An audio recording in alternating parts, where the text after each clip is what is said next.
I think we'll get started. Welcome to day 4 of the Nevada Department of Wildlife's Fish Camp. It's been a lot of fun so far. Today is the final day. I guess, start with thank you for joining us. We are conservation education program dedicated, designed to fish here. So lots of good stuff over the last week, and the last day here we'll talk about some urban fisheries, what they are, where they are, and kind of all about them. This is, just remind everybody, a family program, and rated PG. Profanity or inappropriate behavior will not be tolerated in the chat or Q&A. All questions in the chat box or Q&A should be on topic. Failing to follow these guidelines will result in being muted, or in the chat or Q&A being removed from the live stream. So I think everybody's going to behave themselves. So I guess without further ado, I will start here. Let's start with the first slide. Perfect. All right, so we are going to talk about urban ponds by region. I am Jan Nimick, Angler Education in the Western region. We also have with us Joe Doucette, who is the man in the Eastern region. And then Abby is, where is Abby? Abby is on the water with us. She is out on one of the ponds down in the southern part of the state, live, trying to get us a fish.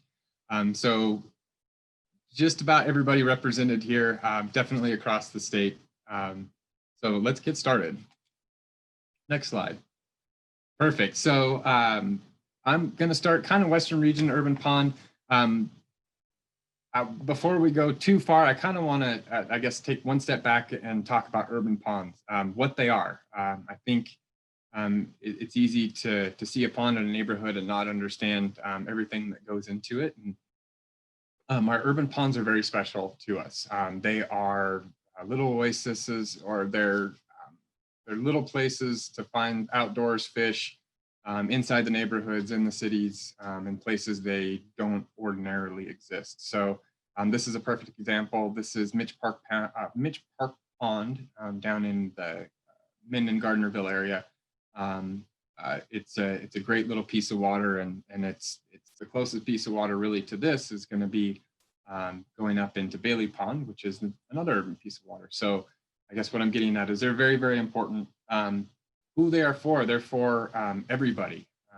I have heard an awful lot of stories of kids' first fish in these, and that is outstanding. I think that's the greatest achievement that, or greatest feedback that we get from our ponds is hearing about a kid's first fish on one of these. So ideally for those, but I'll be honest with you, when I worked in Orvis in Reno, in the south end of town, my lunch break, I was up at Maryland's Pond, and I would try a new rod every day and go out and catch a couple fish and come back to work. And I utilize the urban ponds. So they're for everybody. They're absolutely for everybody.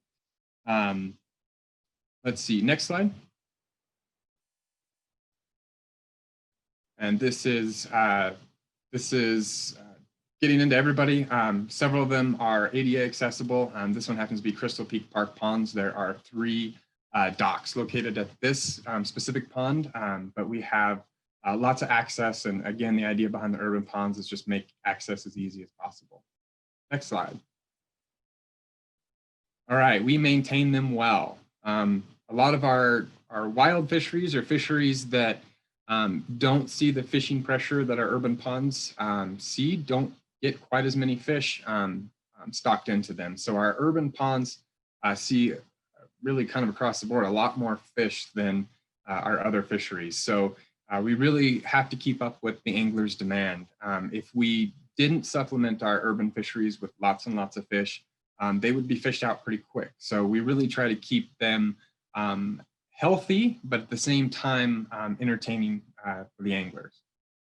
All right, next slide. My favorite, I'm going to go into the Western region ponds, is definitely one of them, is Bailey Pond. It is fantastic down in Carson City. It is located on one of the busiest, kind of awkward intersections in the entire city. You know, there's cars everywhere. But it's a perfect example again of being able to put our roots in the city. And this is a perfect example of how good an urban fishery can fish. I talked to C.K. Bailey, the gentleman that the pond was named after, a couple days ago, and he was just commenting on how well it fished and how it was fish after fish after fish. Probably doesn't want me to share this, but it was fishing really good, and it will likely continue. It actually has seen about 1,000 fish stocked into it over the last month, so just in the month of December. Next slide. Next is Wilson Commons Pond. This one is very unique in the sense that its location, it's right out in the middle of Washoe Valley. It's next to a tennis court, kind of an awkward setting, but beautiful nonetheless. It is a little slower in the summertime. It's very shallow. You can almost see the bottom in most of that picture there. So it tends to slow down in the summertime, but in the spring and fall, we certainly put quite a few fish into it. And it's one of the nice places that really doesn't ever get crowded. So it's kind of an open shoreline. There's definitely some taller grass, but it's a good spot to take the whole family. And there's grassy areas, picnic areas, kind of the whole 9 yards there. Next one. Davis Creek Park Pond. I love this one in the springtime. You can tell that picture has snow in the background there. This is out in Washoe Valley, just like Wilson Commons Pond. It's a little bit further tucked up into the hills, right next to kind of Bowers Mansion area. And this one's great in the springtime. I like this one. It's has camping at the lake. So early spring when they open up camping, it's kind of the first or one of the first ones that we stock during the spring season. So there's fish in it early. You can camp and kind of get away. If it gets too cold at night, you can run home real quick, which is kind of nice. Good pond, definitely worth a visit. Next one. Next slide, Nicole. Thank you. All right, this was going to be probably my other favorite, next to Bailey Pond. Maryland's Pond is located just outside of Reno, just west up Mount Rose Highway in Galena Creek Park. And it is unique in the sense that it actually had, this was a part of Nevada's first fish hatchery. So the Galena Creek Fish Hatchery, which there are still kind of some remnants and some, one of the buildings, the main stone house building is still just above the pond, but some cool history behind this place. And they have some pictures. You can get into some of the buildings depending on when you're here. They've got some cool information available as well. But a great place to spend the day as well. There's hiking trails everywhere. The creek runs right along there. So Galena Creek, just a real unique spot for sure. And it's one that sits a little bit higher in elevation than our other ones. So we can typically keep fish in this one all summer. So the water stays cool enough for us to be able to stock trout even during some of the hotter months. Next slide. All right, Crystal Peak Park Ponds.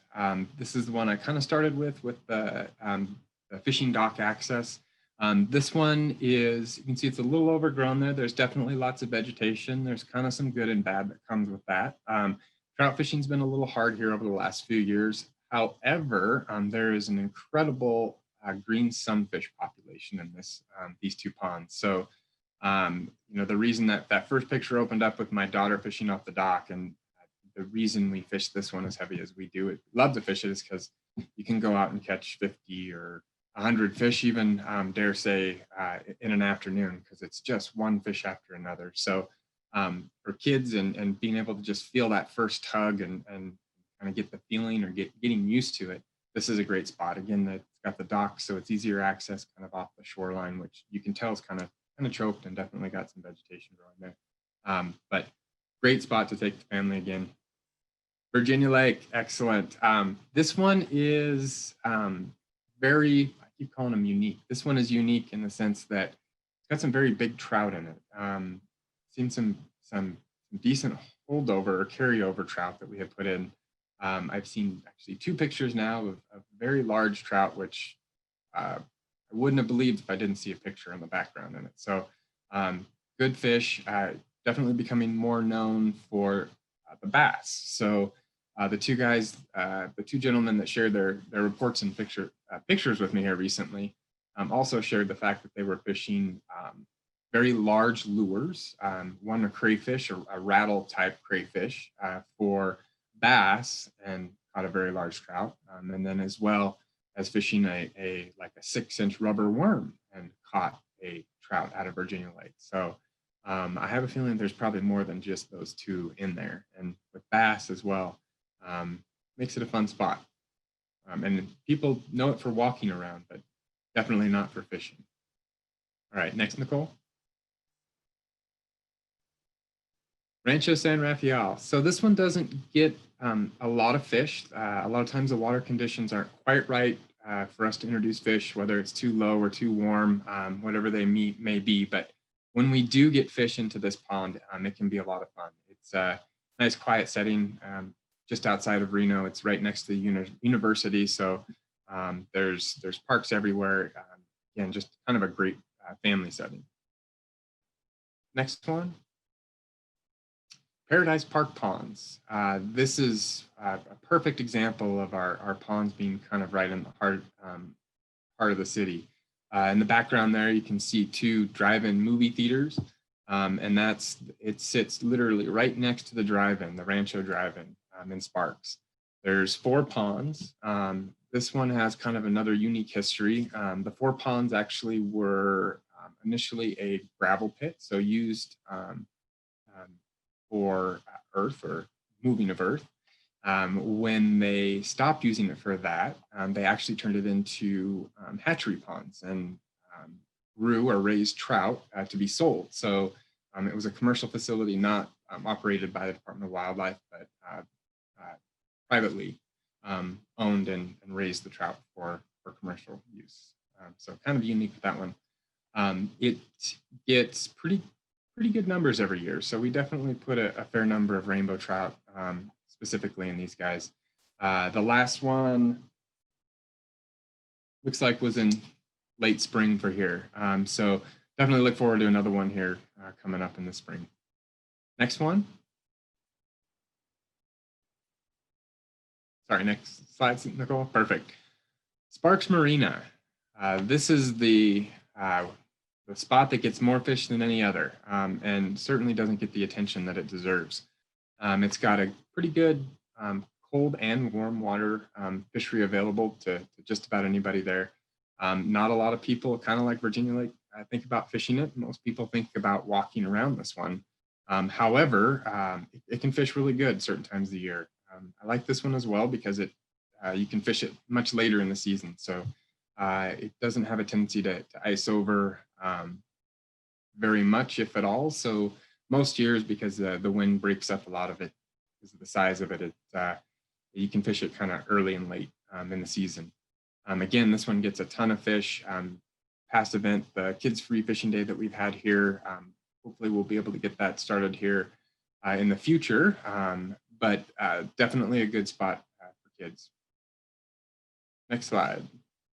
And finally, Kinney Pond is, I believe, still officially the newest addition to our urban pond selection statewide. I think it still holds the title. It was finished a couple of years ago. Winnemucca, up until a couple of years ago, the closest pond or real easy piece of water to fish was Built Creek. So the introduction to Kinney Pond and the construction of this and having it available now has been amazing. I have family there in Winnemucca, and they certainly spend some time on the pond. It's nice not having to drive an hour. It's right around the corner. So Kinney Pond, great spot. Again, there's probably more species available in this pond than any other. I think this might hold the title for that. There's, I think, 2 different types of catfish. I think at this point we probably have 3 different types of trout, at least 3 or 4 different types of bass, carp. It has got a little bit of everything in it. So kind of a good mix of stuff available in it. But again, a great spot for kids. Better earlier and late in the year. The summer definitely can slow it down because it's not a real deep pond. And I guess that's probably just about it for me. Mr. Joe Doucette, I think you're up here with the Eastern region. Yes, I need to unmute my mic. There we go. Okay. Hey, my phone's ringing in the background. I apologize. Yeah, Kent, you got a question there in chat. You want to know how the fishing was there, Jan, at that last pond, I think, in Winnemucca. Kinney Pond saw Tasmanian. I think they had part of that Tasmanian stock. It was second week of October. I think there was at least 400 or 600 fish that were put in. So a few weeks after that, it's going to fish pretty good. I don't know about the cold weather coming in here. I don't know. It's a lot colder there, so I haven't heard anything on as far as it being bitter freezing cold yet. But it should until it gets real cold. That one should continue to fish or should fish good. I got it. Okay, very good. So I'm Joe Doucette. I live in Elko, Nevada, the Eastern region. And unlike the others, we are very rural. And so therefore we, we don't have hardly any urban fisheries. The only true urban fishery we have is this one right here. This is the Chinese Gardens Nature Study Area. It's just outside of Carlin. It's very popular with the locals in Carlin. We stock it with trout in the spring and the fall. It is spring fed. In fact, the reason it's called Chinese Gardens is that they're actually back in the mining days in the late 1800s, early 1900s. The Chinese immigrants had their gardens here that they sold their food to the miners. And so it's easy access, beautifully mowed lawns. It's also got some large grass carp in it to help keep the weeds down. And Carlin does a very, very nice job of maintaining it. And you can fish it pretty much year round, even in the winter when it's cold out here, because it's spring fed. There is some open water, though very few people do. And the nice thing about this is it's you can ride your bike to it from downtown Carlin. Carlin's a real small town, and so you can ride your bike to it, and kids like to get. And this is where we do our local free fishing day event every year. The next place that is not really an urban fishery, but it's very close to the town of Wells. It's about 12 miles outside of Wells. It's called Angel Lake. We do Angel Lake Kids Fishing Derby there the third Saturday of July on normal years. It's about 15 acres. It's got 3 species of trout. It's got rainbow trout, tiger trout, and brook trout. It's actually one of the highest lakes you can get to in the lower 48 by a blacktop road. It's at 8,400 feet of elevation. It gets stocked several times in the spring and the summer, and it just got stocked again in the fall. You can see it's really pretty. When it's 100 degrees down in the valley, it's 85 up here. So it's very popular for people to go to.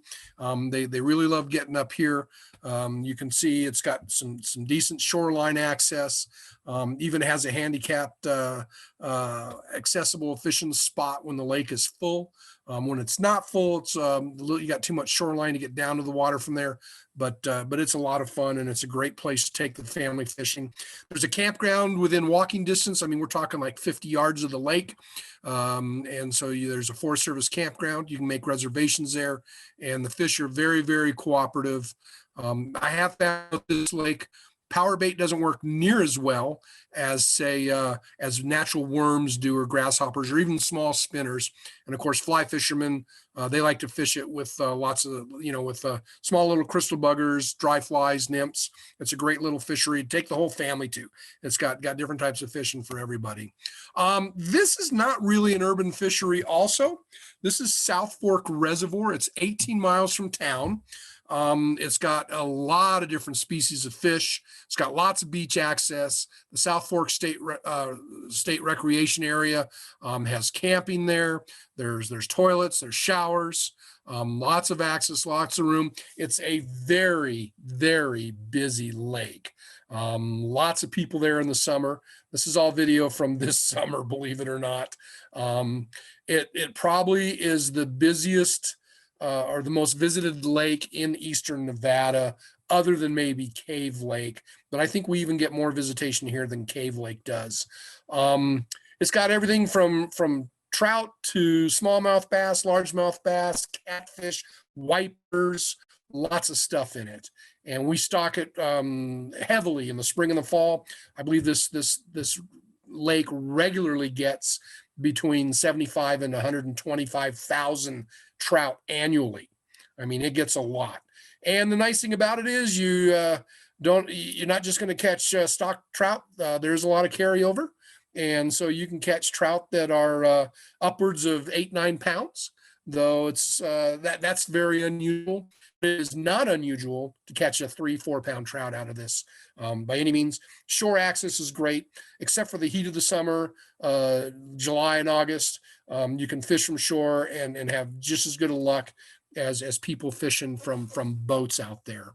Wild Horse Reservoir is a little bit further away. I only include this because of the fishery it is. It's a blacktop roadway to it. It's an hour's drive north of Elko. Again, like South Fork Reservoir, it has all those different species of fish. The only thing it does not have largemouth bass. It only has smallmouth bass.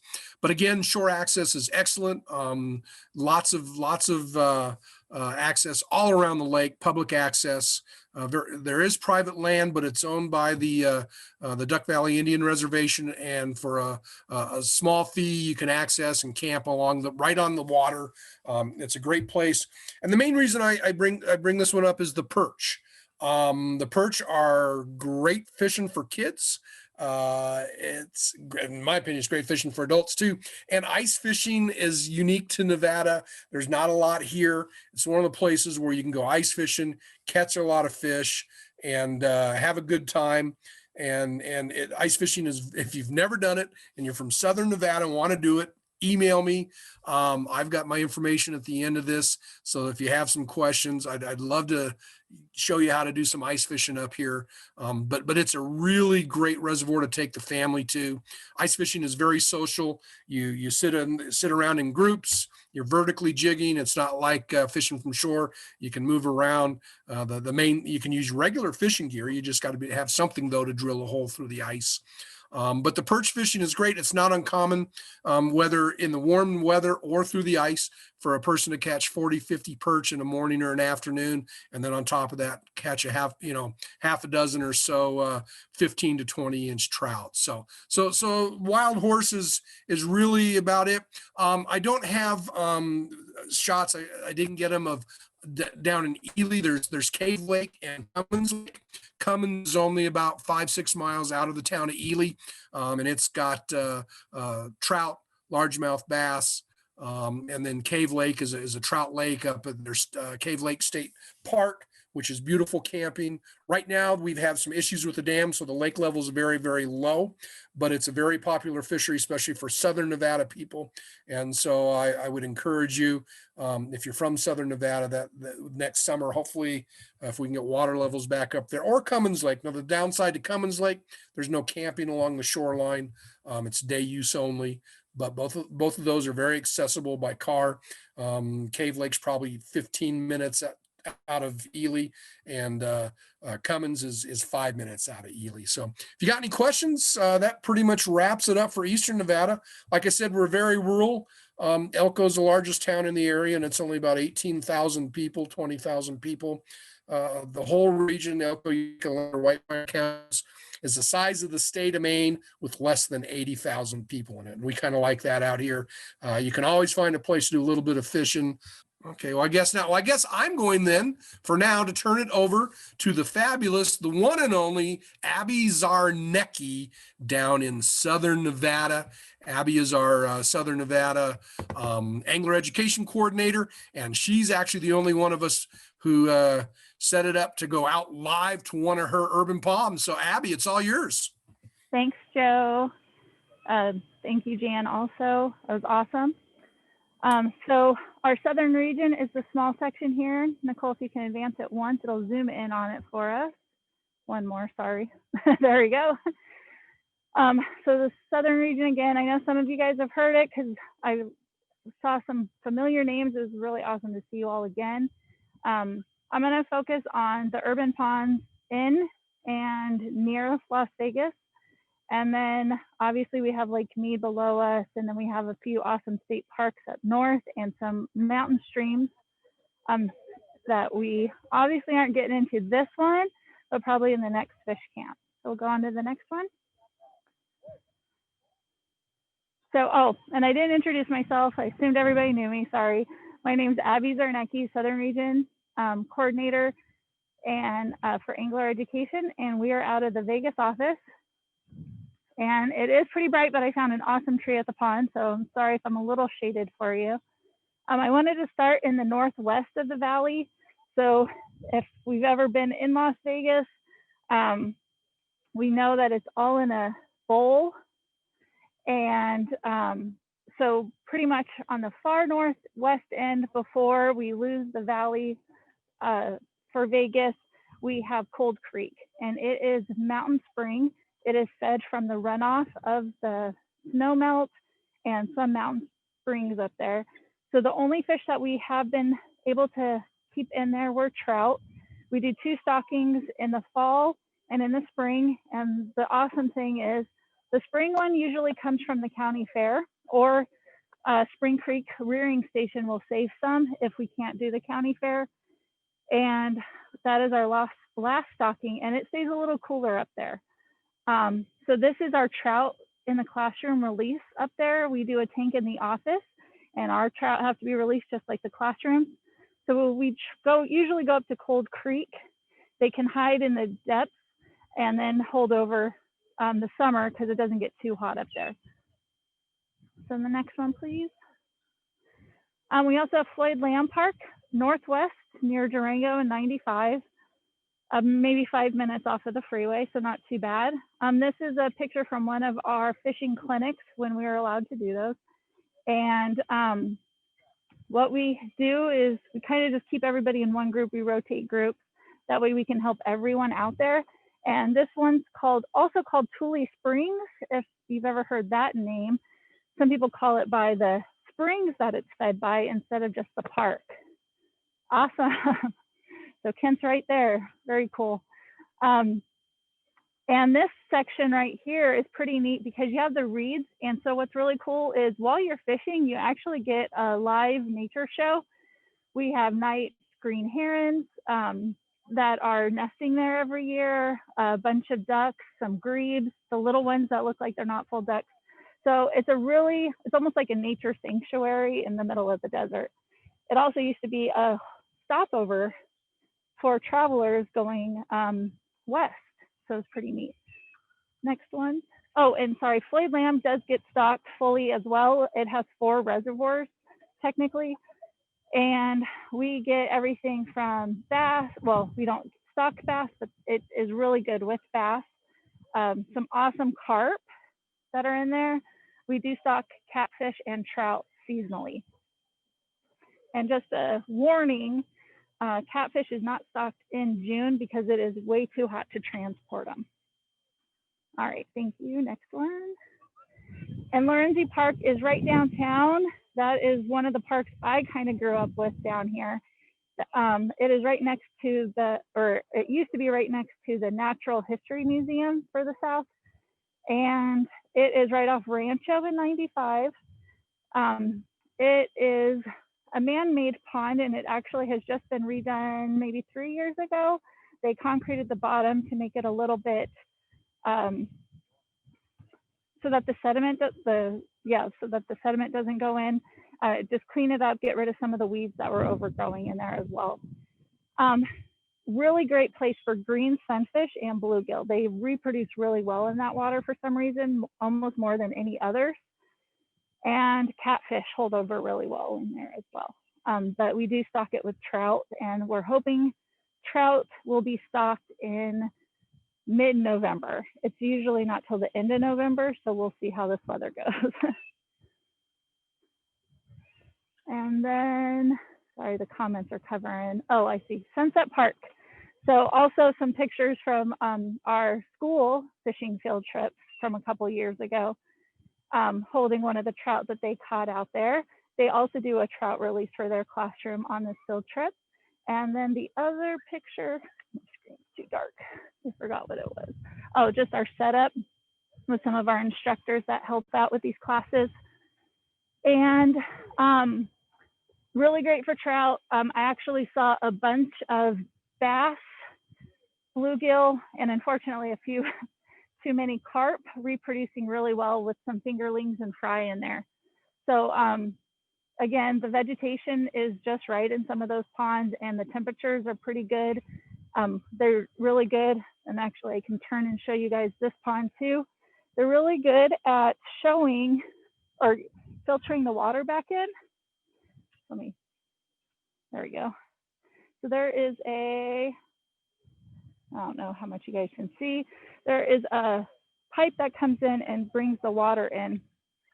And as it goes underneath, it actually keeps it cooler. So this one does really good too, and we'll get to that one next.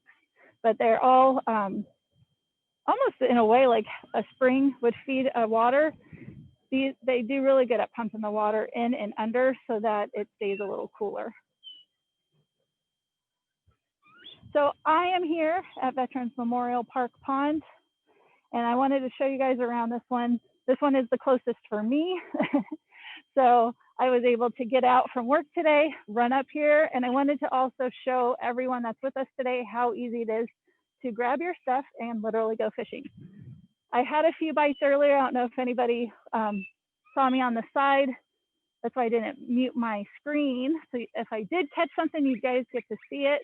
I do have some hot dogs out right now with just a little weight, and got a few bites, but I think they stole my bait again. Bluegill are really good at stealing bait. And the catfish, their lips are kind of harder to hook sometimes. So if they're really good at it, they can strip that hot dog right off and steal it, and then you're left with nothing again. So kind of show you around the park a little bit. So it is a pretty good size. There's a few people down on that end. We'll go around, and there's some people down on that end. And this one actually feeds, I call it a duck sanctuary, the lower ponds down here. So it's pretty good. The ducks actually do stay down there pretty well. All the way down here, you can see it through the trees there. And it is fed by the waterfall down here by this group of people. And it filters back up to those pumps that you're seeing. And there's some rippling water out there as well. And that is another spring filter coming in. And they do pretty good. They do treat it with a little bit of a blue-green chemical. So definitely maybe brine your fish ahead of time. And then I was hoping I had some bluegill in the shallows, but the water temperatures keep going up and down, and I think the fry are getting a little confused. Trying to think what else. We do have a couple other ponds not too far from here, or for people that are in Mesquite. There's Hafen Park Pond there, right in the middle of town. We stock that with cats, bluegill, and trout. It is a little bit less because they don't have as many people fishing that one as other ponds. And then Beatty Pond, we do a few trout like we do Cold Creek as well. And Veterans Memorial Park Pond that I am at is actually Boulder City. So this is one of the ponds for like the Henderson area. The other one would be Sunset Park Pond, which is right by the airport. So this one's just outside that mountain range. There's a little path, so it's actually pretty neat on rainy or almost snowy days when we get that little hint of snow. You can actually get it in the path coming out here to Boulder City. And then 10 more minutes down the road is Lake Mead. So I will wrap this part up, rebait, and listen for some questions. If that sounds good. Yes, she is fishing on the job. She's playing hooky, pun intended. I am doing research on multitasking, so I can say I did test it out Sunday night as well. Ran up here for just a minute, and hot dogs are working really, really well. Also, little shrimp. If you're more going for the bite and just to have some sort of action, the bluegill will bite on the little salad shrimp that you can get at the deli or the meat counter. And then the little bit bigger shrimp, I wouldn't even say a whole shrimp would be good for catfish. Some of the stalkers are only a foot, or most of them. And so half a shrimp would be ideal. So I would definitely go with shrimp and hot dogs for catfish and actually for bluegill. And then, so this, while you guys are here, my secret is I throw on a little power egg for color and sparkle. So when the water's hitting, it gives it a little bit of an attractant. The bluegill love that color. And then the catfish are just curious about it, but with the hot dog on it, that's mainly what they're going after. And if you bait the hot dog skin pretty good, it'll stay on for you a little while. You just need enough for it to smell. So I actually do room temp hot dogs are even better. And then just freeze them in between. That way they're not stinking up your fridge. But it's hard to go through a whole pack of hot dogs even with twice a week trips out here. The only problem with that, Abby, when my daughter was really little, and we're talking 30 years ago, I'd take her fishing to Sunset Park when I lived down there. When we used shrimp or hot dogs, she kept eating all the bait. We did Cheetos because catfish also like the cheese, or like if we'll try, Sunset Park has all the carp. And so, yeah, my son will sometimes eat that or go ahead. Cadence want to know what bluegill are, and bluegill are a sunfish. Why don't you explain them a little bit about them to them, Abby? I wish we have a picture for them. Yeah, they're a warm water species. So they do not mind the sunny days. And they are about as big, they are either half the size of my hand right about now, or they're twice the size of my hand. They get a blue gill. So literally their gill will turn blue to attract a mate. So mainly the males have the blue gill. And then their fins and their back have more of a darker edge, like a green striping to them. Don't know if you know about perch and crappie. There we go. Awesome. So I bring up perch and crappie just because sometimes people mix them up with those, but this is a perfect ideal bluegill. And you can see it's a little rounder. And yeah, they're also called panfish.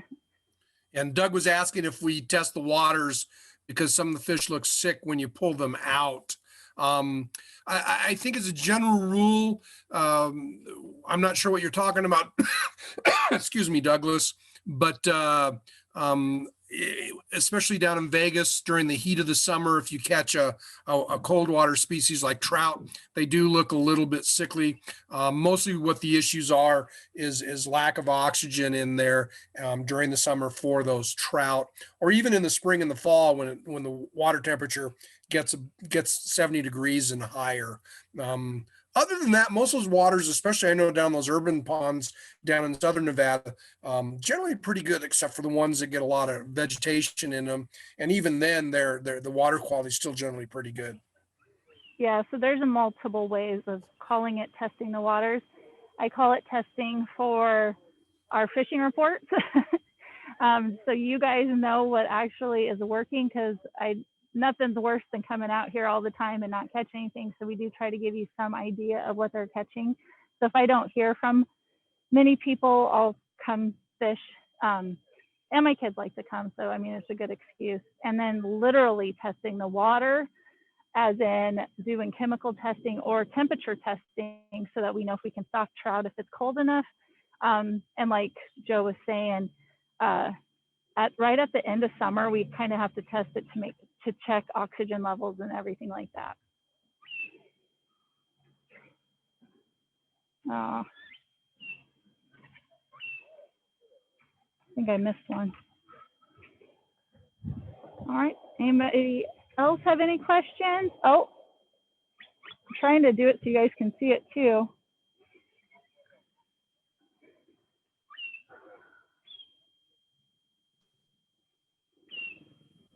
Come on, Abby, we need to end it with the fish. Right? Oh my goodness, I just got 2 good hits, but I'm afraid. Well, set the hook. Come on, you're the pro. You know the bluegill are freaking fast. Sorry, excuse my language. You got me watching the rod. You got it faster. Yeah, I have to be ready for that small bite. No, I'm gonna cast it out. Bluegill? So Cadence, she's fishing for bluegill right now. They're easier until the sun goes down. We did get a catfish Sunday night, but it was after sunset. So like literally didn't really get much action. Those little bites, you can kind of tell the difference. Bluegill will hit it pretty good. I'm actually pretty surprised by how small, there we go, they'll take it. How fast they grab it. But so no. Sujwal was asking, why are chemicals in the ponds or lakes? Mostly they're not going to have much chemicals in them to begin with. It's one of the reasons why we really talk to people about taking care of the water or their vehicles. Normally what happens, you'll get runoff and chemicals from lawns and fertilizers, that kind of stuff. Insecticides will get into the lakes. But as a general rule, if it's in really good shape, there shouldn't be few, if any, chemicals in there. What is the biggest catfish in the world? Jan, what's the biggest catfish in the world? What was it? I know on the Missouri River, back where I'm from in South Dakota, they used to catch catfish upwards of about 50 pounds, but I do know they get bigger than that. And I believe they are channel cats, but I'm not sure. And the biggest channel catfish recorded in Nevada, looks like Nicole came up with us. The answer for us was 32 pounds, 7 ounces. So yeah, and I believe it's from out here in eastern Nevada. I want to say South Fork Reservoir. And the largest catfish ever caught was the Mekong giant, which was 650 pounds. 650 pounds is the biggest in the world, Jan? You're not bringing that in with an 8-weight rod. Sounds like something below Hoover Dam. It looks like it's the size of a shark. I want to share the picture. It's literally the size of a shark. Share it. It could eat you.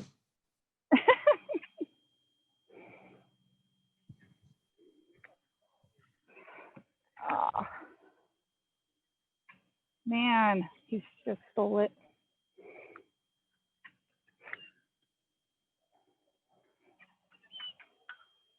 So one more thing, when I'm casting out too, now that they're hitting it before it even hits the ground, I'm holding my line and setting it as soon as it hits the water. And that way I can feel it as soon as they grab it. And for those of you who are new to fishing, if you didn't make Monday's programs, hopefully early next week we will have them up on our YouTube channel, and so you can go up and see what kind of basic fishing gear. Honestly, for about $25-$30, you can get yourself totally set up to go fishing. Once you get more than the the fishing rod, reel, line, hook, and bait. Everything else is, kind of gravy after that. So, but we'll have those up hopefully early next week to middle of next week for you to go out and look at those if you missed. Hey, somebody wants to know where the best place for catfish in Western Nevada is, Jan. Oh boy. So let's see. I think Lahontan's pretty good, isn't it? Yeah, I was gonna say the best place is probably Lahontan. So hot summer nights, fishing nighttime, definitely nighttime fishing. Stinkier the better. But I would definitely start at Lahontan for sure. What about Rye Patch? I've never done Rye Patch for cats. I'm sure they're in there, absolutely. I just never done it. I've even done the carp there, but I've never done the cats. That's kind of weird. Of course, Rye Patch is 100 miles from Reno, so it's quite a ways out. Yeah, that would put you an hour out, and yeah. Well, Lahontan's pretty close to the same. Little Washoe. So yeah, so close to Reno, Carson City area is Little Washoe. It's in between Reno and Carson. What is that? 95 that goes through there, 395, something like that. 395, you got it. Yeah, so that would be an easy access place to get to from either from the Reno Carson area. And the Little Washoe I've done for the little bass, but I haven't done yet for the cats. So that might be on my list for sure. That one is real close. Yeah, that one's real close. Next live session, Jan. What's that? Yeah, that'll be the next live one. You got it. They're biting, but I think they're too little too. Yeah. I think next time it's got to be me or Jan fishing. Oh, boo. Might actually hook something. Ha ha. Hey, if you're a fisherman or fisherwoman, you got to be able to talk trash, right, Abby? Yeah.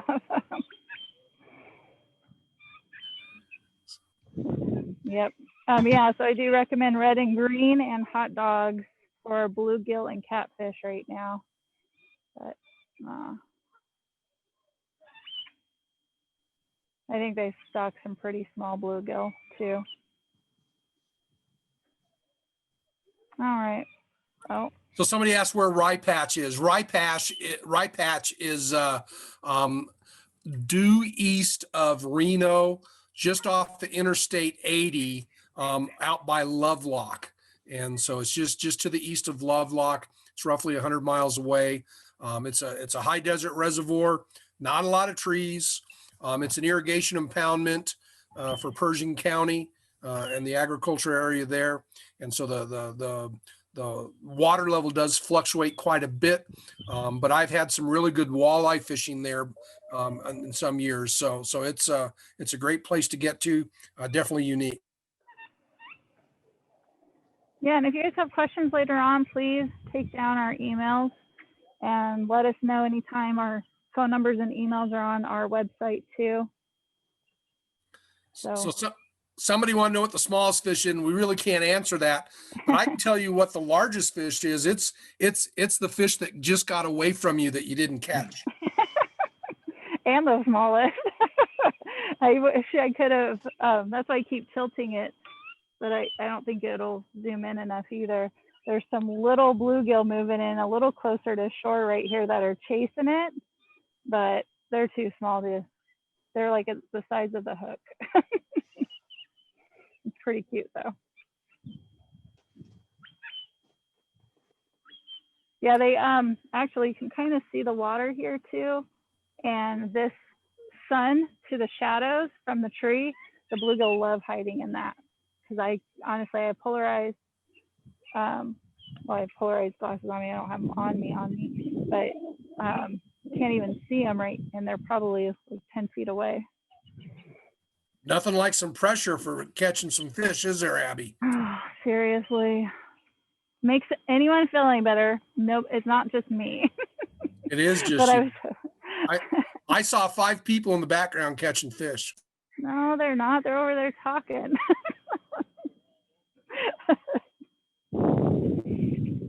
Oh yeah, the kids playing across the way. All right, well, we got another session coming up in about a little over half an hour. Hope you guys come back and join it. Also, please make sure you fill out the survey at the end, please. We use these surveys to try and help improve our programs for the future. And if you come back at 4:30, Julie Gabrielson, my partner in crime out here in Elko, she's going to do a live trout dissection. It's really cool. She gets right into the big old fish, shows you all the cool stuff in it. So this is a program we do with our trout in the classroom out here. She does a really good job. And so we hope to see you back at 4:30. And again, please don't forget to fill the survey at the end. And thank you very much for coming. And I won't be here for the next session. So I hope you all have yourselves a great, happy Nevada Day weekend. Also, everyone's getting ready to mail out the prizes for those names that we see more than twice on these webinars. So thank you for coming and participating this whole week. It's been amazing. Have a very good and weekend. Yep. Have a great Nevada Day, everybody. Thank you.